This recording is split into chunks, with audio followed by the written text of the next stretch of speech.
long last we get to see an FAW strut its stuff here in New Zealand. It's a new brand to us that carries big promise. So it was a good sign when we got the opportunity to feature one that had found its home in the Napier fleet of Conroy Removals.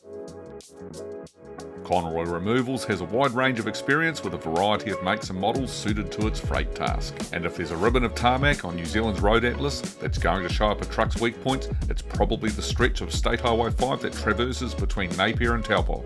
A great opportunity to find out if the JH6 is up to what New Zealand has to throw at it. The FAW is one of 3 line haul B trains that run between Christchurch and Picton, Wellington and Napier and Auckland, which is the FAW's gig. Ignoring the Napier-Taupo, it's an easy run, and an ideal job for a couple of semi-retired truckies who want to keep their foot in the game, Basil Richards and Colin Isaac. Colin does Monday, Wednesday and Friday runs, while Basil takes the wheel for the Tuesdays and Thursdays. It's 12 PM on a sunny Tuesday in Napier, and we jump in the FAW with Basil on a leg through to Taupo. A run to Auckland can weigh in between 28 and 35 tonnes, and coming out of Auckland it can push to the full 40. We're on the lighter end today, but we're still going to get a fair indication of how well the truck is settling into the task. Basil has a good range of experience between the various brands that Conroy operates, and he reckons that the FAW drives better than a lot of them. The JH6 is a new contender to the 13-litre class, running FAW's own CA6D M3 13-litre engine, outputting 410 kilowatts, 550 horsepower and 2600 Nm of torque. Basil tends to drive the JH6 in automatic and economy mode, occasionally holding gears in manual uphill. The calibration between the 12-speed ZF Traxxon AMT and FAW's 13-litre motor seems to be spot on. Maximum torque is maintained between 1000 and 1400 RPM, and it's happy to rev well past that too.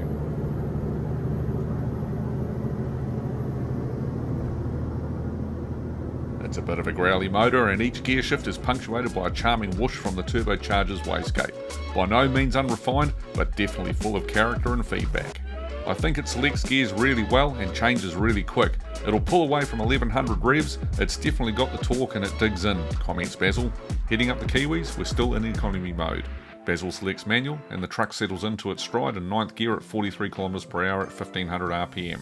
As we wind our way up, it builds up to 49 km per hour at 1700 RPM, and Basil selects 10th, at which point it's accelerating away again and he grabs 11th.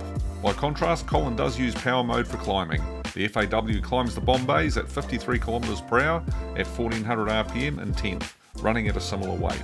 And also much like Basil, Colin has also experienced a range of trucks in operation at Conroy, and he too reckons that the FAW compares well to the DAF, and is also ahead of the Japanese options.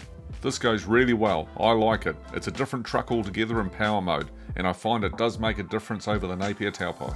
Both men highly rate the 4-stage Intada as well. You can't beat it, says Basil, adding that the JH6 also rolls well when off the throttle. Settling into a 90 km per hour cruise, the engine is humming at 1400 RPM. Fuel consumption is strong, the Conroy unit currently already returning 2.23 km per litre. Both drivers comment that the JH6 rides well and steers and turns in positively. On 4-bag cab suspension, its recorded average 71 decibels interior noise reading is line ball with the average Euro.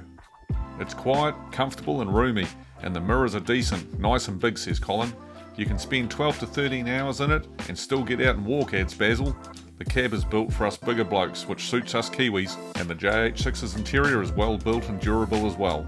There are big overhead lockers and plenty of storage space. The sleeper is sizable and there's a double bunk. Naturally, an underbunk fridge is also standard. The men like the LED headlights and the 360-degree camera system built into the 10-inch infotainment system, which also activates when indicating to show the truck's blind spots. The system offers a full range of connectivity as well as built-in drive cam. Since its launch in November 2024, local importer and distributor, Intertruck Distributors, has made continual refinements to the JH6 spec for New Zealand, including the LED headlights, German-made Grama seats, and a more suitable fuel tank size for our market. After our time with the Conroy FAW, 2 things are clear.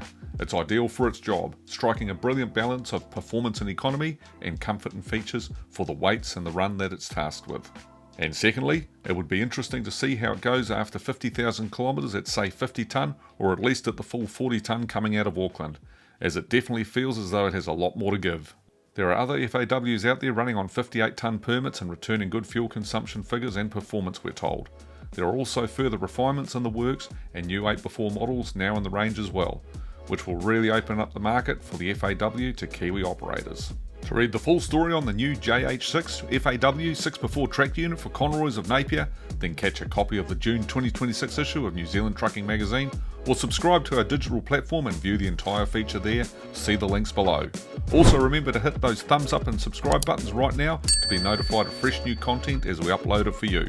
From all of us here at New Zealand Trucking Media, thanks for watching, have a fantastic month out there and travel safe.